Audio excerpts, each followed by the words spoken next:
रोटी चोरी वाली चुड़ैल। श्यामपुर गांव में एक घर था जहां सालों से कोई नहीं रहता था, लेकिन उस घर के सामने गांव के सारे लोग अपने अपने घर से रोटियां लाकर रखते हैं और थोड़ी ही देर में वो रोटियां गायब हो जाती है। सबको ये पता होता है कि उस घर में जो चुड़ैल है वो रोटियां खाती है, क्योंकि जिस दिन भी उस घर में किसी घर से रोटी नहीं जाती, उस घर में अगले दिन से खाना नहीं बन पाता था और अजीब अजीब सी आवाज़ें आती हैं। एक दिन एक परिवार गांव में नया आता है। परिवार में एक अम्मा और उनका बेटा मोहन रहता है। अम्मा: मोहन, बाजार से जाकर खाना बनाने का सामान लेकर आ जा।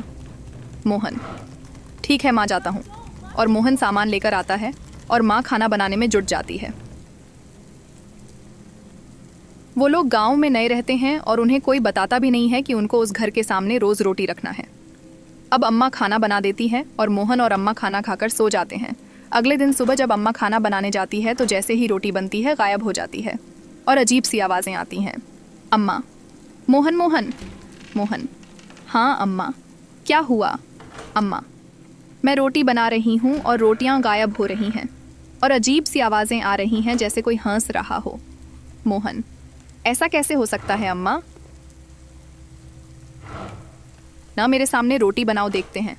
जैसे ही अम्मा रोटी बनाती है, रोटी गायब हो जाती है और हंसने की आवाज़ आती है। मोहन भी चौंक जाता है।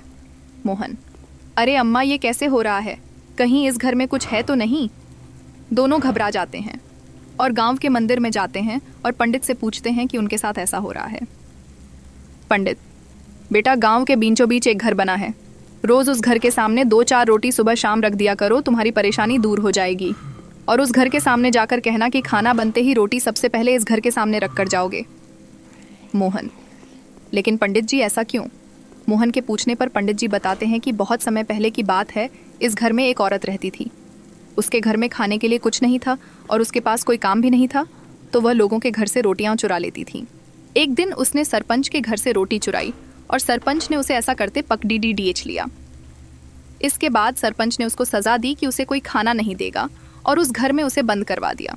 उसकी उसी घर में मौत हो गई और उसके बाद वो चुड़ैल बन गई और तब से ही उसके घर के सामने सबको रोटी रखना पुडी रिश्ता दाहती है। जो ऐसा नहीं करता उसको वह बहुत परेशान करती है। मोहन: तो आप लोगों ने कुछ किया नहीं जिससे उसको इस योनि से मुक्ति मिल जाए? पंडित: हमने बहुत कोशिश की, लेकिन वो इस गांव से जाने तैयार ही नहीं है। मोहन: ठीक है पंडित जी। मोहन अम्मा को लेकर वहाँ से घर चला जाता है और पंडित जो कहता है वही मोहन करता है और घर जाकर मोहन: अम्मा, आज अच्छा खाना बनाओ, पुद्दी, हलवा, खीर और सब्ज़ी। अम्मा: आज कुछ है क्या बेटा? मोहन: नहीं अम्मा, बस अब आप रोज़ अच्छा अच्छा खाना बनाइए कुछ दिन और मुझे एक थाली परोस कर दे दीजिए। अम्मा: ठीक है बेटा। अम्मा को कुछ नहीं समझ आता कि मोहन क्या कर रहा है। मोहन: आप परेशान मत हो अम्मा, सब ठीक है। मैं ये खाना इसलिए बनवा रहा हूँ कि जब हम रोटी वाली चुड़ैल को ये खाना खिलाएंगे तो उसको कितनी खुशी होगी। अम्मा: हाँ बेटा। अब मोहन थाली लेकर जाता है और रोटी वाली चुड़ैल के घर के बाहर बैठ जाता है और कहता है कि मोहन: चुड़ैल अम्मा, बाहर आओ, मैं तुम्हारे लिए पकवान लाया हूँ। मैं तुमको अपने हाथ से पकवान खिलाऊंगा अम्मा।